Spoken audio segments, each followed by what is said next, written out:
Salut à tous, alors j'en ai fini avec la Model S et j'en ai marre parce que j'ai passé au moins 3 heures à faire, à répertorier les 18 modèles différents qu'a pu compter cette Model S. 18, oui, vous avez bien compris, il y a 18 colonnes là pour la fiche technique de la Model S donc. J'ai commencé par la Model S 40 kWh qui est sortie en juin 2012. Alors ce que j'ai fait, j'ai trié les tableaux par ordre chronologique, hein, comme ça au moins c'est plus clair. Donc la Model S40 de juin 2012 à avril 2013. Alors la vidéo va être un peu longue, hein, on va essayer de faire vite quand même. Donc moi, la Model 40 pour moi, c'est un échec, hein, clairement, parce que 40 kWh, ça nous donne 260 km NEDC et 220 WLTP environ. Donc ça m'étonne pas qu'il ait clairement abandonné assez vite cette voiture, parce que là, c'est pas une voiture, voilà.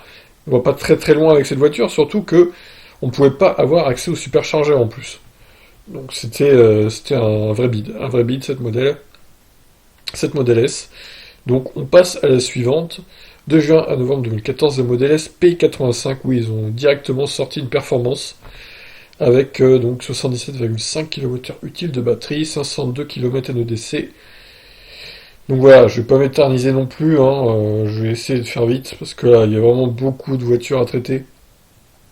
Ensuite, on passe à la Model S 60 qui est sortie une première fois, avec une batterie donc de 62 kWh de capacité totale pour 59,5 utile. Alors 375 km NEDC, c'était pas top.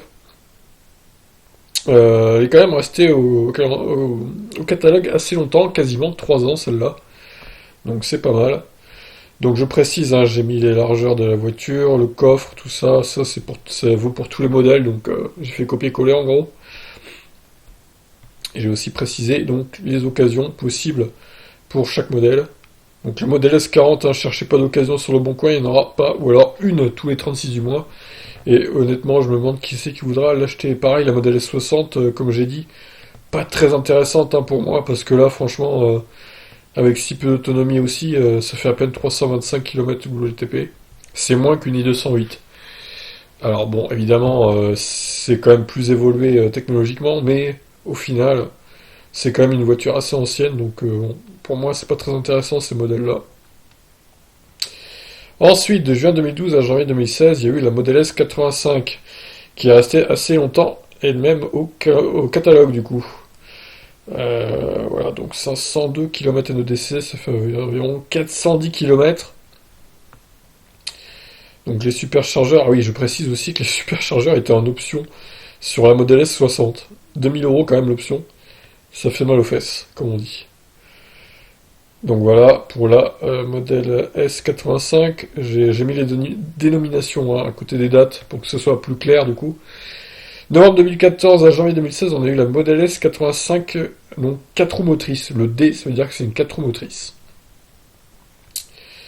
Donc voilà, qu'il n'y a pas grand chose qui changeait, à part qu'elle avait un peu plus d'autonomie du coup grâce à ces 4 roues motrices. Par rapport à la version propulsion. Ensuite, on a eu de novembre 2014 à janvier 2016 la Model S P85D. Alors là, c'est la version performance 4 roues motrices du coup. Faut pas se perdre avec les dénominations, hein, parce que c'est pas facile de suivre. Donc celle-là, elle avait un peu moins d'autonomie que la 85D normale, vu que c'était une performance. Elle consommait forcément plus vu qu'elle était plus puissante. Regardez, 469 chevaux contre 422 contre la précédente. Évidemment, le couple était camionnesque, hein. On poursuit avec, en avril 2015 jusqu'à juin 2016, la modèle 70 4 roues motrices du coup, qui avait une capa utile de batterie de 69 kWh pour 71,5 embarqués. Autonomie d'environ 442 km NEDC pour 375 km WLTP. C'est une estimation de ma part, hein. J'ai regardé aussi pour l'estimation de WLTP les chiffres EPA. Je me suis aussi basé sur ça du coup. Parce que le EPA et le WLTP sont relativement proches. Donc ça aide pour comparer du coup. Donc bah celle-ci du coup elle faisait 329 chevaux, 4 roues motrices, donc voilà, pas grand chose à signaler, hein. C'est vraiment une voiture milieu de gamme si on peut dire, niveau autonomie et tout. Ensuite, ils ont sorti également, évidemment, la Model S 70 normale, en propulsion, qui avait forcément moins d'autonomie, vu que c'était une propulsion. Alors c'est assez contradictoire, parce que il me semble que les Model 3 4 roues motrices ont moins d'autonomie que la Model 3 propulsion. Alors je sais pas à quoi c'est dû honnêtement. Pourquoi les Model S 4 roues motrices avaient plus d'autonomie que les propulsions, alors que la Model 3 c'est l'inverse. Bon, je ne saurais pas l'expliquer si quelqu'un a une idée, honnêtement. Poursuivons de août 2015 à janvier 2016, la Model S P85D Ludicrous. Alors là, c'est vraiment la totale, là, le turbo boost, machin, truc, 0 à 100 en 3 secondes, 532 chevaux quand même. Elle avait 480 km NEDC, donc elle consommait plus, hein, celle-là, forcément, vu qu'il y avait le boost Ludicrous, du coup. Ensuite, de août 2015 à juin 2017, on avait la Model S 90D. Donc la 90D 4 roues motrices. Alors 90, pourquoi ils l'ont appelé comme ça? Parce qu'au final, bah, c'est comme la 85 d'ailleurs. Regardez, elle a que 82 embarqués pour 77,5 utiles. Et la 90, c'est 86 embarqués pour 82 utiles. Je trouve que c'est un peu de la pub mensongère, hein, tout ça. Mais bon, après, c'est des dominations mensongères, on va dire, de la part de Tesla. Mais bon, c'est pas non plus un scandale, on va pas sortir dans la rue pour ça. Donc celle-là, elle avait 465 WLTP environ pour 557 km NEDC. Donc hein, j'ai mis comme les autres modèles que j'ai fait précédemment les estimations de ma part. Voilà, après ça reste théorique. J'ai jamais testé des modèles S sur des longs trajets, donc je ne sais pas. Mais bon, c'est ce qui me paraît le plus logique en tout cas, au niveau chiffre. Poursuivons avec mars 2016 à août 2016. Alors celle-là, elle n'est pas restée longtemps pour le coup. La Model S P90D Ludicrous Super Turbo Boost, elle est restée juste avril, mai, juin, juillet, août, 5 mois seulement. C'est pas énorme, hein. C'est pas énorme. Bon, celle-là, elle avait 509 km NEDC, du coup, évidemment moins d'autonomie que la précédente, vu qu'elle avait le Ludicrous. Bon, pas grand-chose à signaler, si ce n'est que c'est une fusée, quoi. Mars 2016 à décembre 2016, la Model S P90D. Donc là, on a une Model S 90D avec le mode performance en plus pour booster un peu tout ça. Et elle avait pas beaucoup plus de. Elle a la même autonomie du coup que la Ludicrous, mais elle allait un poil moins vite. Alors c'est vraiment des versions. Bon, entre ces deux-là, par exemple, c'est vraiment des versions qui auraient pu.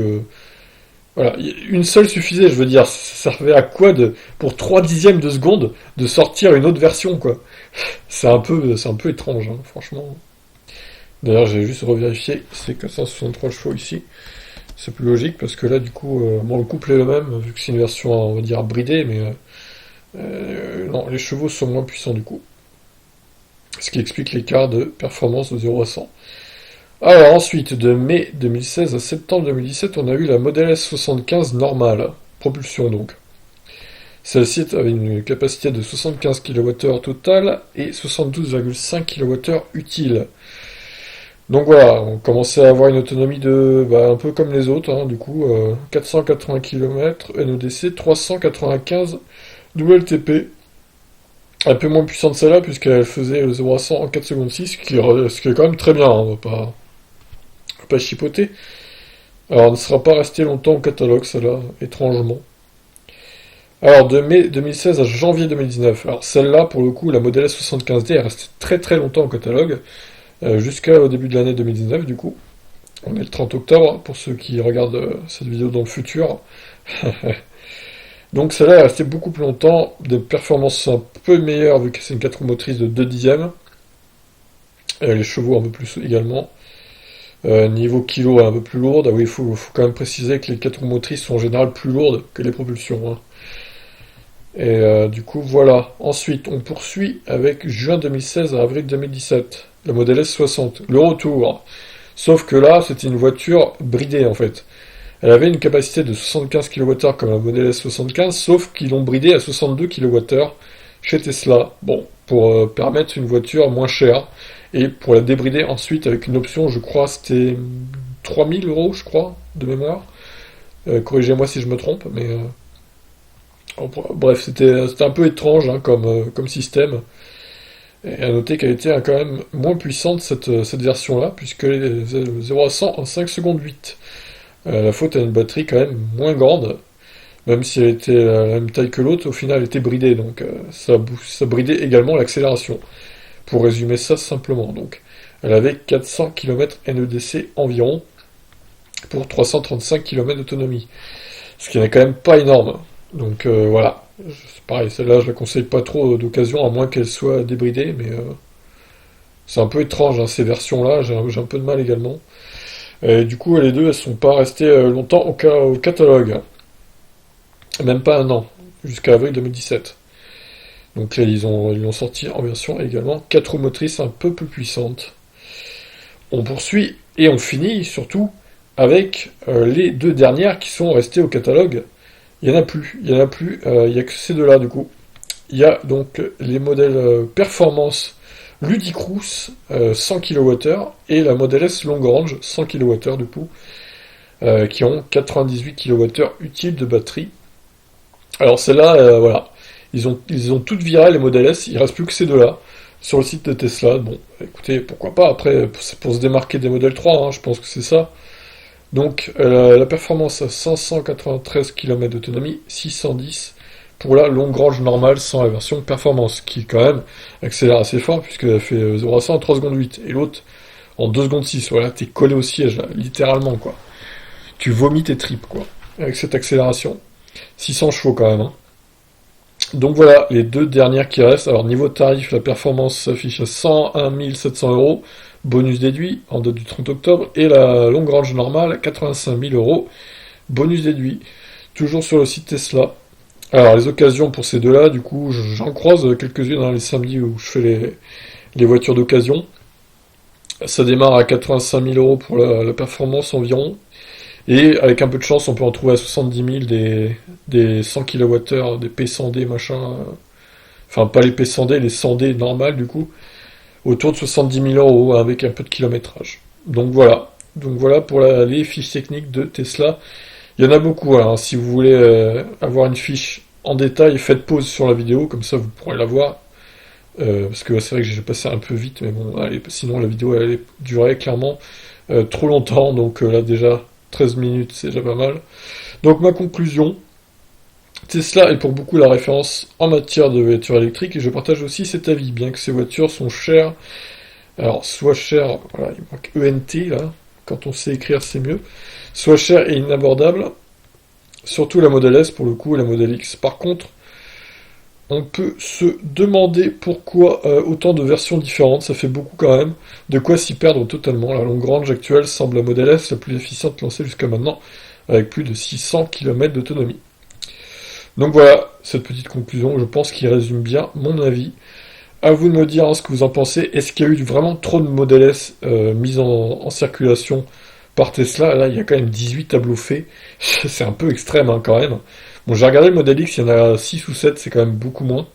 La Model 3, il y en aura évidemment moins aussi. Mais là, je sais pas ce qu'il leur a pris. À croire qu'ils se sont cherchés un peu Tesla avec cette Model S. Ils ont un peu tâtonné pour voir ce qui marchait pas, je pense, moi. Et bon, ils ont fini par trouver. Hein. Mais bon, ce fut compliqué. Sur ce, je vous laisse. J'espère que cette vidéo vous a plu. Mettez un pouce bleu, abonnez-vous, tout le bordel. Commentez, likez.